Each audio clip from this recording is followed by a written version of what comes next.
এখন আমরা এই যে জায়গাটায় আসছি, এই গ্রামটার নাম হচ্ছে দেরে গ্রাম।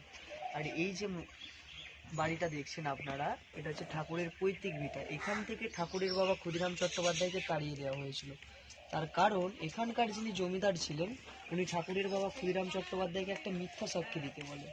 যেহেতু ক্ষুদিরাম চট্টোপাধ্যায় একজন সৎ ব্রাহ্মণ ছিলেন, উনি মিথ্যা সাক্ষী দেননি, তাই ওনাকে রাতারাতি দেরিগ্রাম থেকে তাড়িয়ে দেওয়া হয় এবং আশ্রয় দেন কামারপুকুরের জমিদার ধর্মদাস লাহা।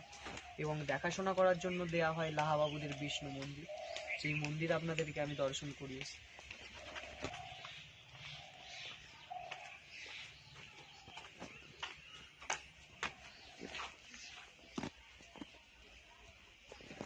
রামকৃষ্ণদেবের বাবার বাড়ি এই দেখ,